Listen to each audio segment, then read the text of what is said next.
श्रीमद् रामायणम्।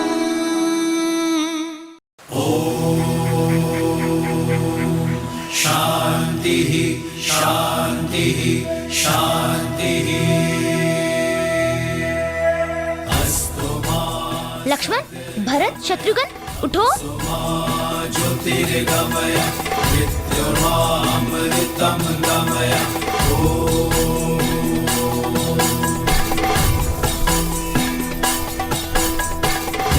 शांति अंतरिक्ष शांति पृथ्वी शांति आपः शांति उषतयः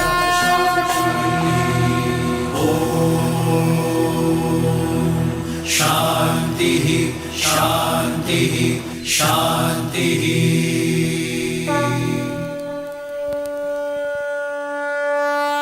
वक्रतुंड महाकाय सूर्यकोटि समप्रभ निर्विघ्नं कुरु मे देव सर्वकार्येषु सर्वदा।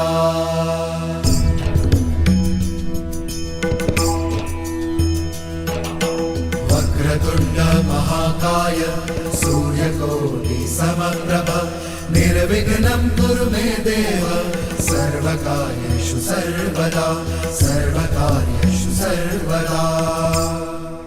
श्री गणपते नमः। श्री गणपते नमः। क्या कोई शिष्य मुझे बता सकता है हर शुभ कार्य के प्रारंभ में गणेश वंदना क्यों की जाती है? क्योंकि गणेश प्रथम पूज्य है। परंतु वो विद्यापति भी तो हैं। क्योंकि गणेश जी को माता पार्वती से अष्ट सिद्धि और नव निधि मिली है। उत्तर अच्छा है पुत्र, परंतु पूर्ण नहीं है। राम, तुम्हें क्या लगता है? गुरुदेव, श्री गणेश केवल देवता नहीं है, उनका रूप अपने आप में ही एक पाठ है। कैसे विद्या अर्जित की जाए और सहेजी जाए।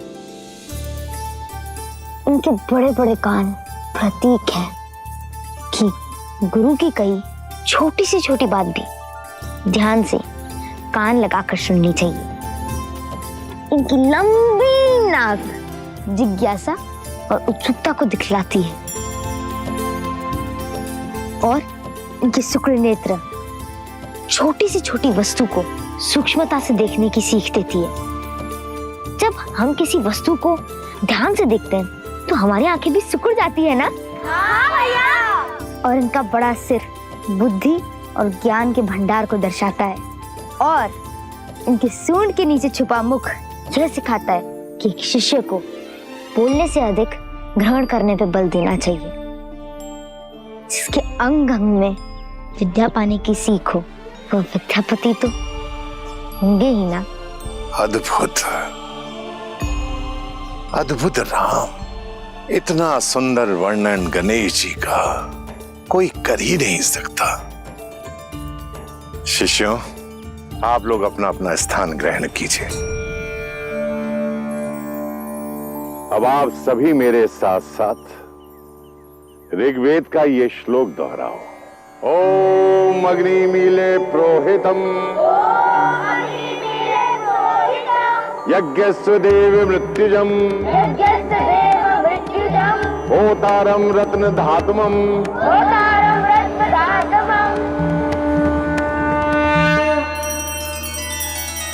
श्री रामचंद्र कृपालु भजुमन हरण भव भय दारुणम।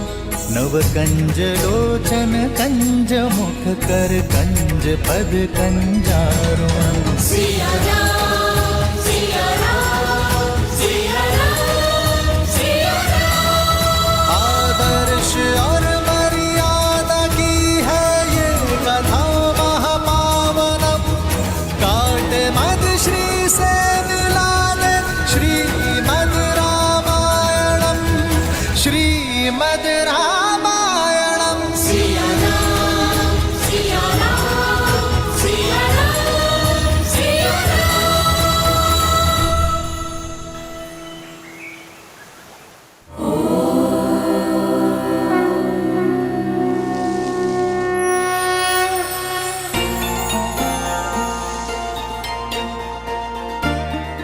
कर रही हो माता? स्वास्तिक बना रही हूँ सीता। इसे क्यों बनाते हैं? स्वास्ति से बनता है स्वास्तिक शब्द, अर्थात सब शुभ हो। ना? ये केंद्र बिंदु से 4 रेखाएं खींचते हैं जो 4 पुरुषार्थों के सूचक हैं। ये धर्म, ये अर्थ, कर्म और ये मोक्ष। स्मरण, इन्हें बाहर से भीतर की ओर ही खींचते हैं। अब दक्षिण से वाम की ओर ये 4 मुक्तियों की कामनाओं की रेखाएं खींचते हैं। ये है सालोक्य, अर्थात भगवान के लोक में रहना। ये है सामीप्य, अर्थात भगवान के समीप रहना।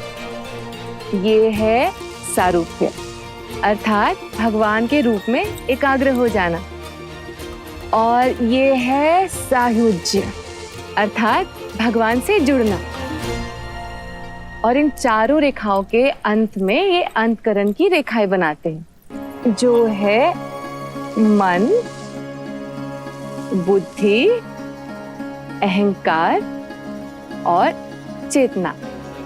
ये इन चारों का प्रतीक है और फिर भक्ति के 4 गुणों को बिंदुओं के रूप में दर्शाते हैं। ये है श्रद्धा, विश्वास, प्रेम और समर्पण।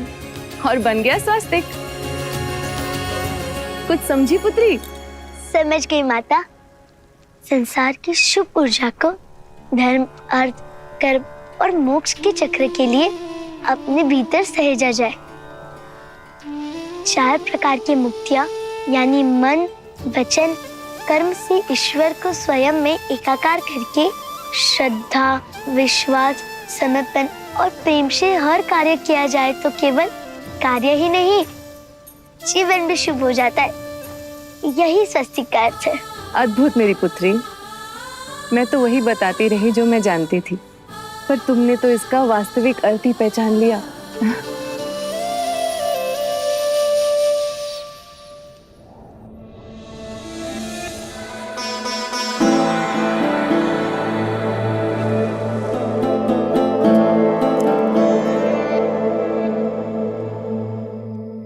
सोए नहीं महाराज?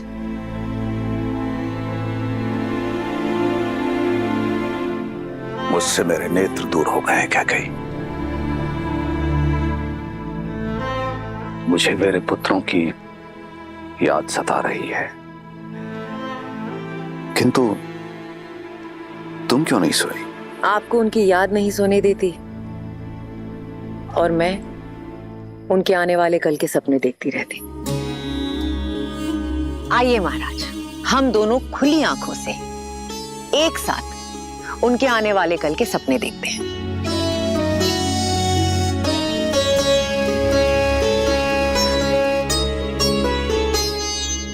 मुझे तो हर पल राम की चिंता है।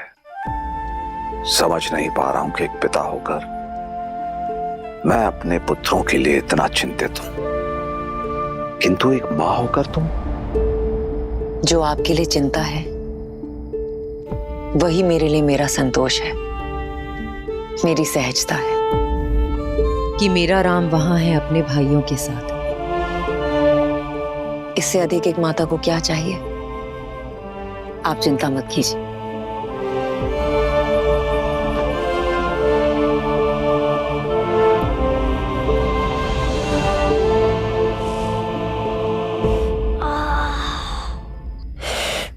कितने थक गए ना लक्ष्मण भैया आज। व्यायाम, शस्त्र शिक्षा, बस इतने से मैं थक गए शत्रुघ्न। हाँ, बहुत पीड़ा हो रही है भैया। पीड़ा और आनंद शरीर से नहीं, मन से जुड़ी होती है शत्रुघ्न। मन को पीड़ा से परे कर लो, पीड़ा होनी बंद हो जाती है।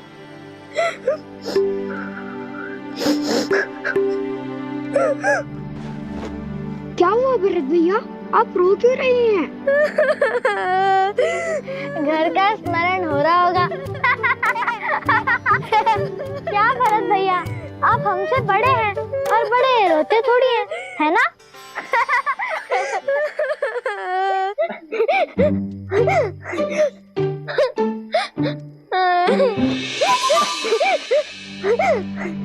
क्या हुआ राम भैया?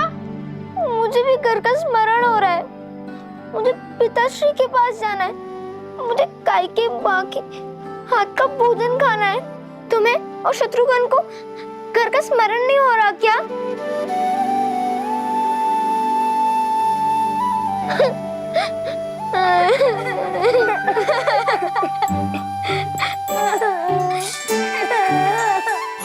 चुप हो जाओ शत्रुघ्न, रो मत। आप ही ने तो हम सबको रुलाया है घर की याद दिला के। आप स्वयं चुप होकर ऐसे बोल रहे हैं। हाँ, क्योंकि माता की याद के साथ उनकी कही बात भी याद आ गई। उन्होंने कहा था कि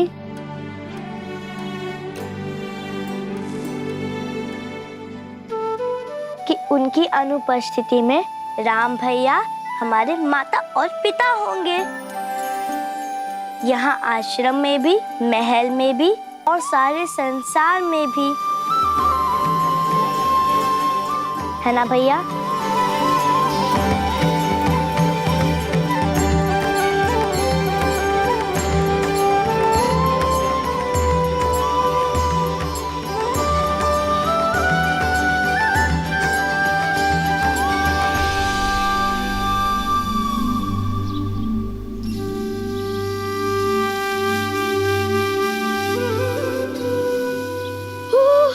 ठंड है भैया। इस समय तो हम लोग अयोध्या में मीठी मीठी सी नींद ले रहे होते। कहाँ वो नर्म सैया, कहाँ ये शीतल जल। इस समय कौन नदी में कूदेगा? मुझे तो बहुत ठंड लग रही है। मैंने कहा था ना, सब मन में। अब अपने मन से ये भय निकालो और मेरा हाथ पकड़ के कूद जाओ। एक बार पानी में भीग जाओगे ना तो ये शीतल जल भी अच्छा लगने लगेगा। मैं आपका हाथ पकड़ूंगा भैया। क्यों? हाथ पकड़ के आप उनमें साहस भर देंगे? उन्हें क्या डर लगता है? सच में लक्ष्मण, जल से भय तो लगता है मुझे। अगर भरत हाथ पकड़ेगा तो थोड़ा साहस बढ़ जाएगा। मेरा हाथ पकड़ो भरत।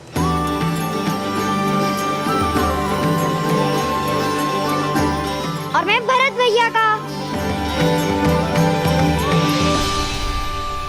भैया, ढोंग कर रहे हो ना? कल भी आप रोने का अभिनय कर रहे थे ताकि भरत भैया को बुरा ना लगे। यदि मैं अभिनय कर रहा था तो तुम क्यों रोए? मुझे बुरा ना लगे इसीलिए? रोना बुरी बात नहीं होती है लक्ष्मण, मनुष्य रोते ही तो है। मैं आपसे बात नहीं करूंगा। स्नान तो करोगे ना?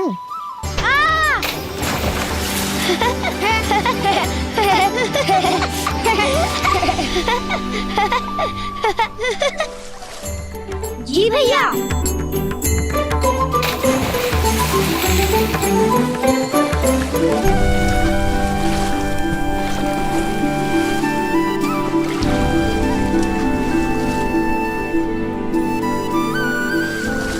लक्ष्मण, मुझे आपसे बात नहीं करनी।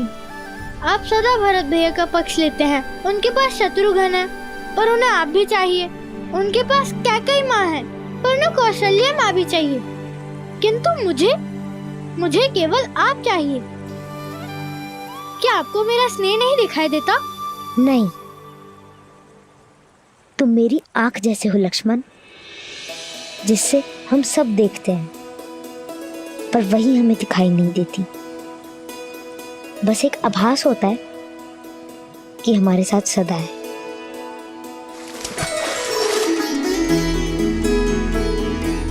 मेरे बुद्धू भाई, मैं भरत का साथ इसलिए देता हूँ क्योंकि उसको मेरी आवश्यकता है,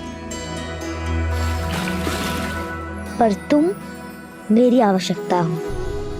एक तुम ही तो हो जो मेरे बिना समझाए मेरी हर बात, हर भाव समझ लेते हो।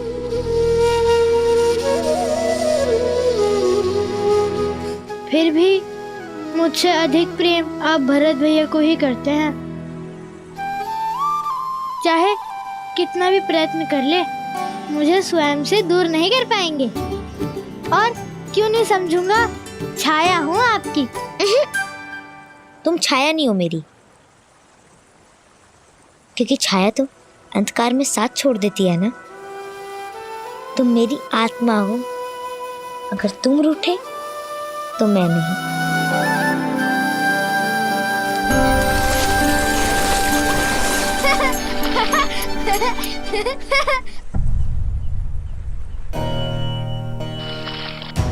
राम भैया, राम भैया, राम भैया, राम भैया, राम भैया, राम भैया।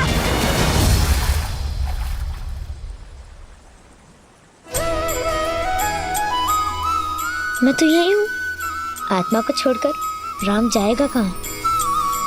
भैया,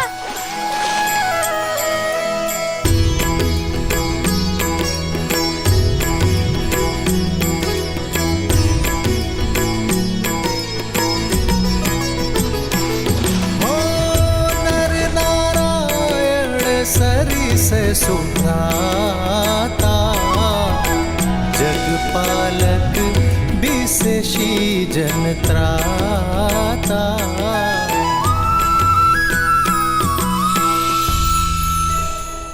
अद्भुत।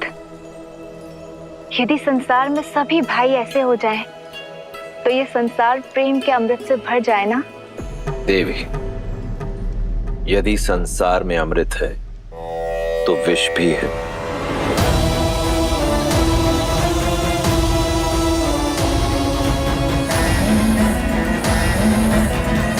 प्रकाश है तो अंधकार भी।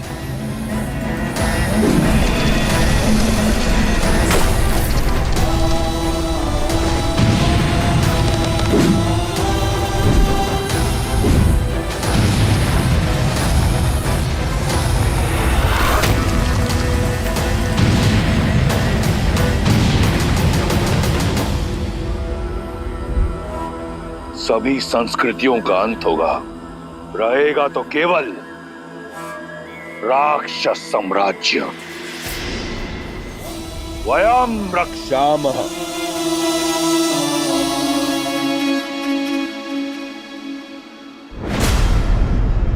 कुंभकर्ण,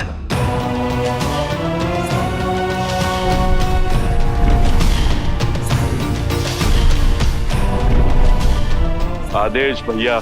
जागते हुए तुम अमर हो और अजय भी। तो जाओ, अपने अजेता से बनाओ अपने भाई को विजेता। जो आदेश भैया।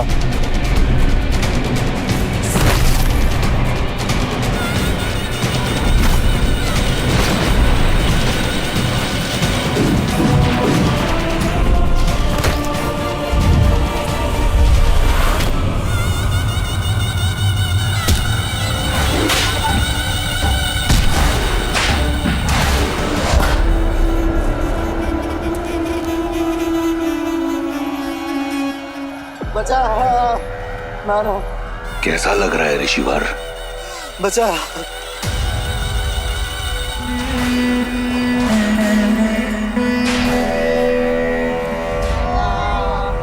इतना तड़पाओ इन ऋषियों को कि देवताओं को भूलकर राक्षसों को पूछने लगे।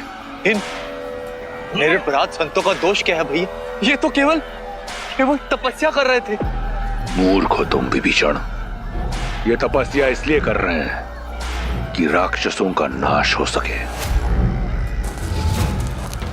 सहस्त्रों वर्ष तप की अग्नि में जलने के बाद हमें वरदान मिला है, और हमारे रहते किसी और को ये वरदान नहीं मिल सकता।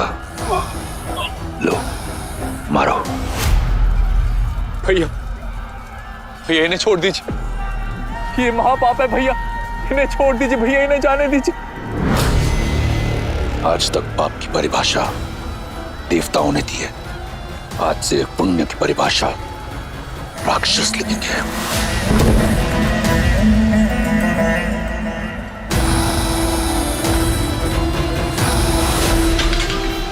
उठो विभीषण, मैं जानता हूं कि तुम मुझसे बहुत प्रेम करते हो और मैं भी तुम्हें एक भाई की तरह नहीं, एक पुत्र की तरह चाहता हूं। इसलिए तुम्हें यहां लेकर आया हूं ताकि तुम देख सको, समझ सको कि राक्षस संस्कृति है क्या, और कुछ ऐसा करो कि रावण को भी विभीषण पर गौरव हो। किंतु भैया, मैं स्वयं आपको अपने अंत की ओर जाते नहीं देख सकता। आप इतने महापाप कर रहे हैं भैया कि मुझे आपके लिए डर लग रहा है भैया। भैया, इससे पहले कि आपका अंत हो, आप मेरा अंत कर दीजिए। आप मुझे मार दीजिए भैया, आप मुझे मार दीजिए। मूर्ख हो तुम विभीषण। कौन मार सकता है तुम्हारे भाई को? न देवता, न असुर, न राक्षस, न यक्ष, न गंधर्व, न किन्नर, न पशु, न पक्षी, न नाग, न कीट, न भूत, न पिशाच, न विताल, नर।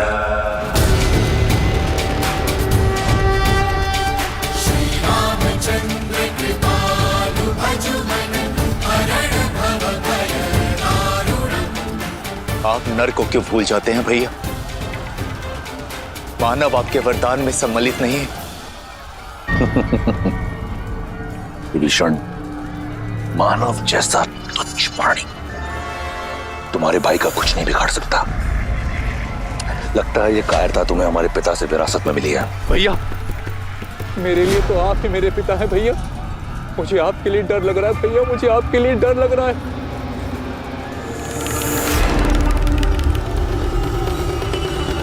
तुम्हें मेरे लिए डरने की आवश्यकता नहीं।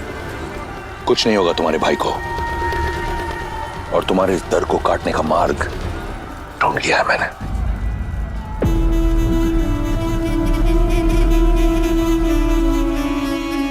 बस महादेव, मुझे श्री राम के पास ले चलिए। जैसी देवी की आज्ञा। नर रूप में नारायण गुरु वशिष्ठ के आश्रम में भविष्य में आने वाली चुनौतियों का सामना करने के लिए प्रशिक्षित हो रहे थे।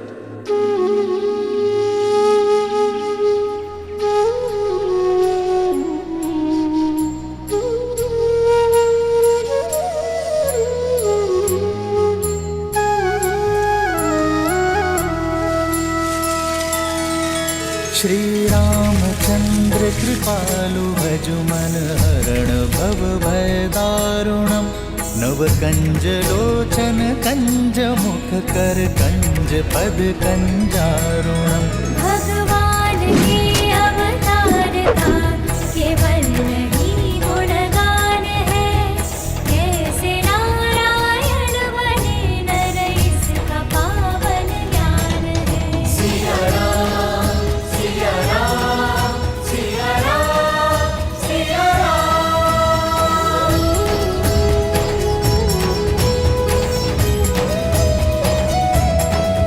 सिया राम, सिया राम, सिया राम, सिया राम।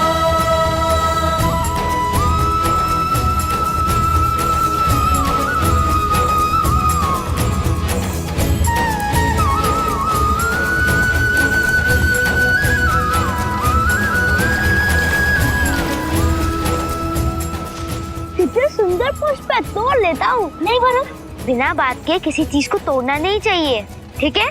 जी भैया। आदर्श और मर्यादा की है ये कथा महापावनम। काट मद श्री से मिला ले श्रीमद् रामायणम, श्रीमद् रामायणम, श्रीमद् रामायणम। सिया राम, सिया राम, सिया राम, सिया राम, सिया राम, सिया राम, सिया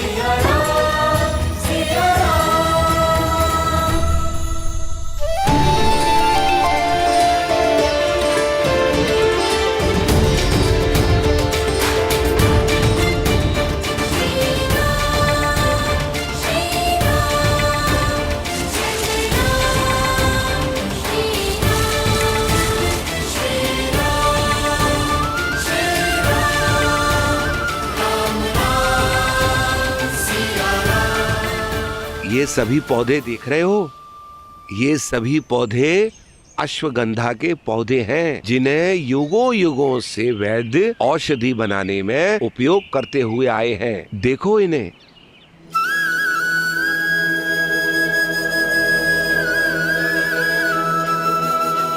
आइए, मैं आपको और औषधि के पौधे दिखाता हूँ। आइए।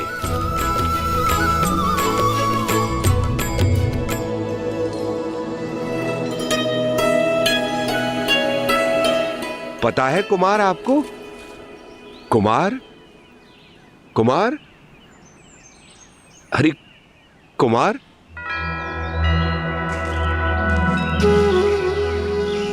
उनमें भी जीवन है आचार्य। यह अपनी मार्ग चली जाए, फिर हम चलते हैं।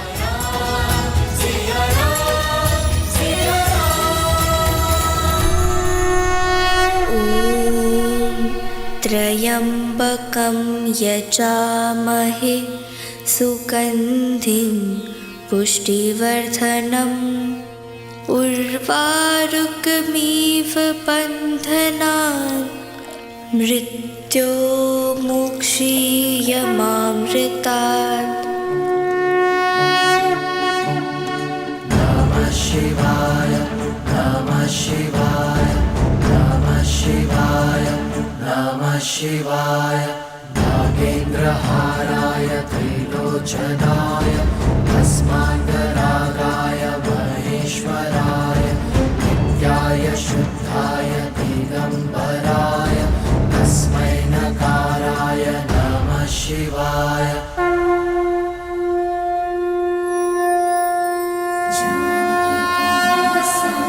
सर्वपापप्रणाशिनी जानकी त्वं नमस्यामि।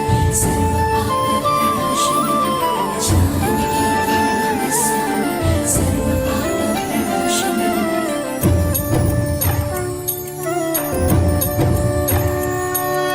जनक दुलारी राम प्रिय राम काज हित जन मिलिए। मृद मुस्कान अधरों पे हरे चल जानकी सृष्टि चले। वेद शास्त्र शस्त्रों की ज्ञाता जगदहीन को सीता माता। वेद शास्त्र शस्त्रों की ज्ञाता जगदहीन को सीता माता। राम वीर के प्राण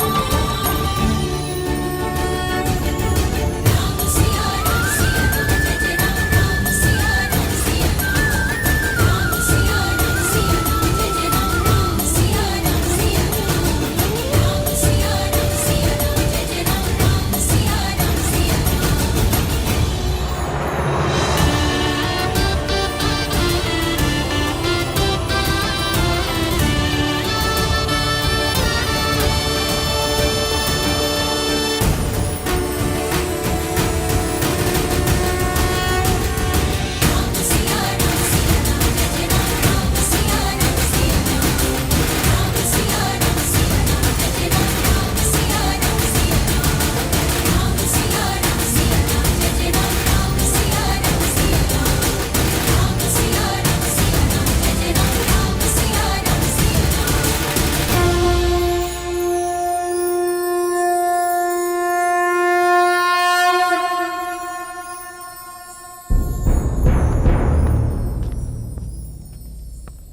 राजन, देवी गार्गी पधारी है।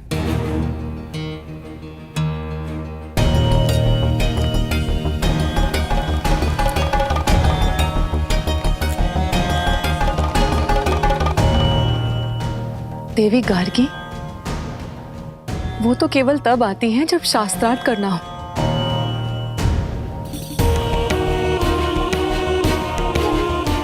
और इस समय मिथिला में ऐसा कोई विद्वान नहीं जो उनके समक्ष खड़ा होने का साहस कर सके। यदि चुनौती ना मिली तो ज्ञान का केंद्र होने का मिथिला की प्रतिष्ठा माटी में मिल जाएगी आर्य।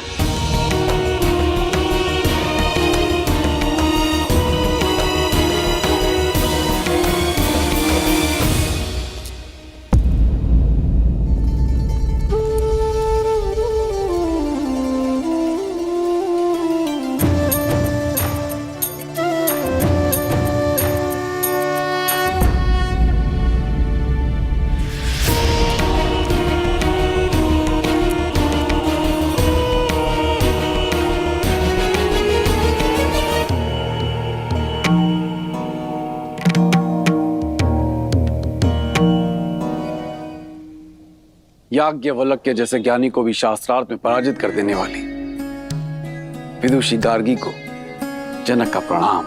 मैं यहाँ प्रणाम पाने नहीं आई हूँ राजर्षि जनक, मैं शास्त्रार्थ करने आई हूँ।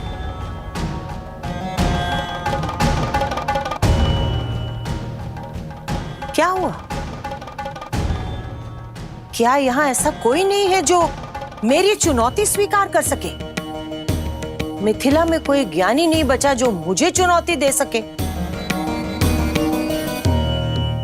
क्या ये शिव धनुष ही यहाँ के आकर्षण का केंद्र बनकर रह गया है राजन? पिताश्री की आज्ञा हो तो मैं माता गार्गी से चर्चा करना चाहूंगी।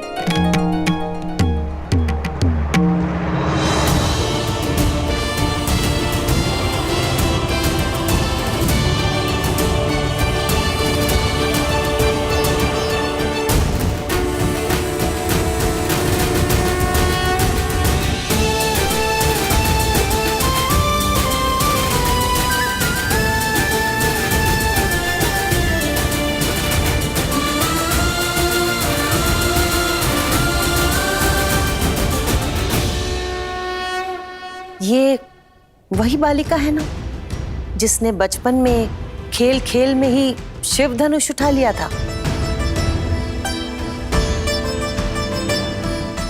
शक्तिशाली हो और जनक की पुत्री हो तो ज्ञानी तो होगी। तो शिव धनुष उठाने वाली सीता, क्या तुम मेरी चुनौती का बीड़ा उठा पाओगी? मुझे प्रसन्नता होगी कि पहली बार कोई स्त्री ज्ञाता मेरे साथ शास्त्रार्थ करेगी, क्योंकि अब तक तो केवल पुरुष ही पराजय का स्वाद चखते आ रहे हैं।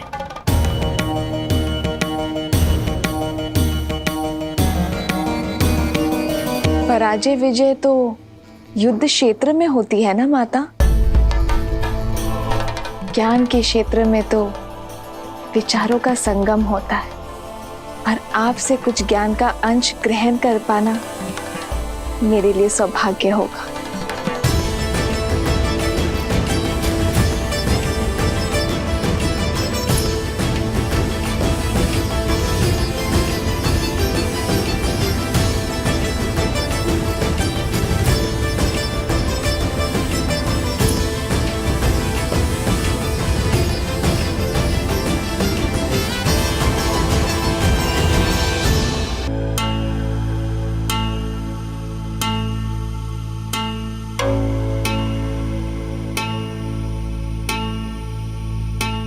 ये पुष्पहार पहन लो सीता। एक ज्ञानी का ये लक्षण होता है कि वो शांत होता है, धीरज धरता है। इस शास्त्रार्थ में जो भी हारने लगेगा उसका धीरज छूटने लगेगा और वो क्रोधित हो जाएगा। क्रोध में शरीर का तापमान बढ़ जाता है और बढ़े हुए तापमान से फूल मुरझाने लग जाते हैं। जिसके भी गले में स्थित ये कमल हार मुरझाने लगेगा वो पराजित माना जाएगा।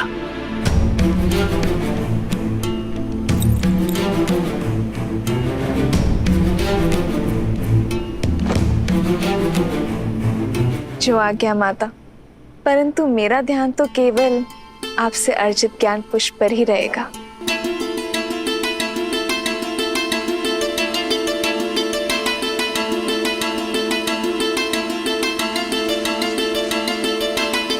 तो प्रारंभ करें सीता? अवश्य। सबसे पहले मुझे ये बताओ कि तीनों लोकों में सबसे ज्यादा शक्तिशाली अस्त्र कौन सा है? महादेव का पशुपतास्त्र, ब्रह्मा का ब्रह्मास्त्र या फिर नारायण का नारायणास्त्र?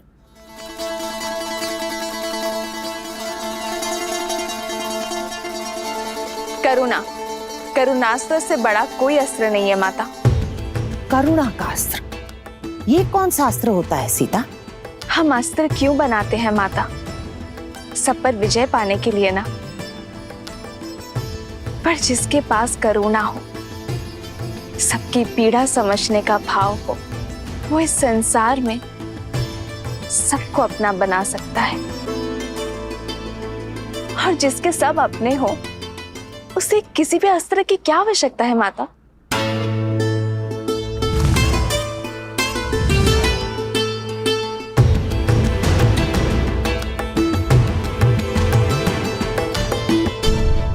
अच्छा, अब मुझे ये बताओ कि सबसे ज्यादा महत्वपूर्ण समय कौन सा होता है और सबसे ज्यादा महत्वपूर्ण व्यक्ति कौन होता है? सबसे महत्वपूर्ण समय है वर्तमान, ये पल, ये घड़ी, क्योंकि जो बीत गया वो लौटेगा नहीं, और जो समय आया ही नहीं उस विषय में क्या कहा जा सकता है। और सबसे महत्वपूर्ण व्यक्ति वो है जिसके साथ हम अभी इस समय हैं, जैसे आपके लिए मैं और मेरे लिए आप, माता गार्गी। अद्भुत।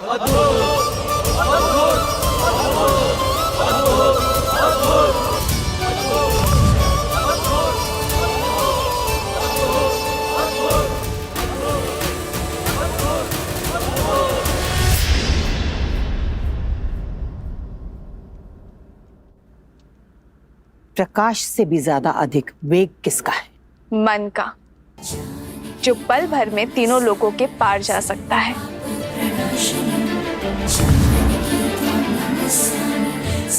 सबसे ज्यादा पवित्र क्या है? अग्नि, जिसका भोग लगाती है उसे पवित्र कर देती है। सबसे ज्यादा शुभ क्या है? शुभ शब्द, शुभ कर्म। सबसे उत्तम प्रार्थना, जो दूसरों के लिए की जाए। सबसे बड़ा मित्र कौन है? विवेक, जो सदा शुभ मार्ग पर ले जाता है। सबसे बड़ा शत्रु? अहंकार। सबसे ज्यादा सुंदर आभूषण कौन सा है? विनम्रता।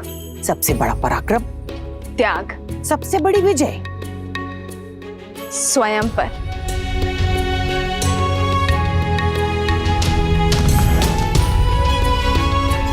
अब एक आखिरी प्रश्न, त्रिदेवों में सबसे बड़ा कौन है?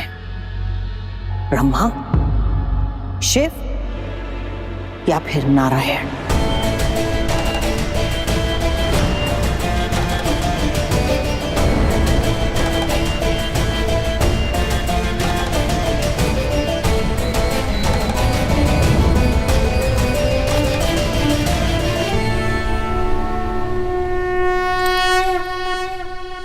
नर।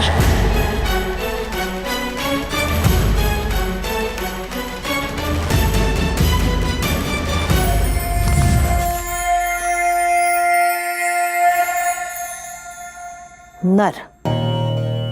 ब्रह्मा, शिव, नारायण, इन सब से ऊपर नर कैसे हो गए सीता? जिस नर में करुणा हो वो नर ब्रह्म समान है, क्योंकि करुणा से ही तो हर शुभ वस्तु उत्पन्न होती है ना माता। जिसमें त्याग हो वो शिव जैसा है, और मर्यादा उसे नारायण जैसा संतुलन स्थापित करने की शक्ति देता है। तो जिस नर में ये तीनों गुण हो वो नर त्रिदेव जैसा महान बन सकता है देवी।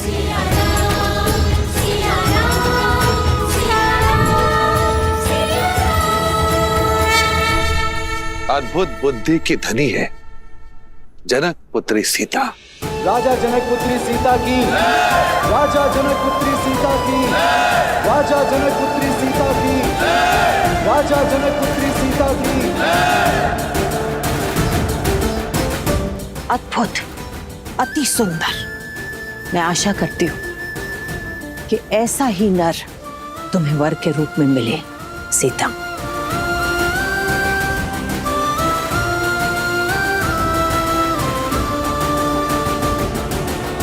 मैं यहाँ शास्त्रार्थ करने के लिए तो आती रही हूँ राजा जनक, पर इस बार शास्त्रों का और जीवन का जो ये नया रूप मुझे सीता ने समझाया है, मैं इससे बहुत प्रभावित हुई हूं।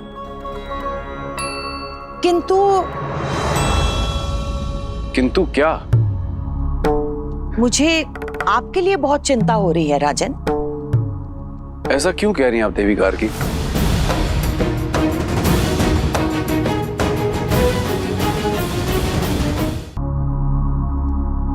आप अपनी इस विलक्षण और ज्ञानवती पुत्री की तरह ही योग्य वर ढूंढ पाएंगे?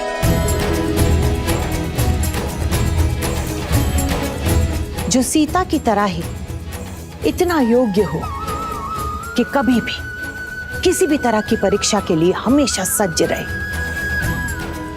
जो वीर तो हो परंतु उसके अंदर करुणास्त्र हो, जिसके मन में मर्यादा हो और कर्म में आदर्श। आपकी इस लक्ष्मी जैसी पुत्री के लिए नर में नारायण हो।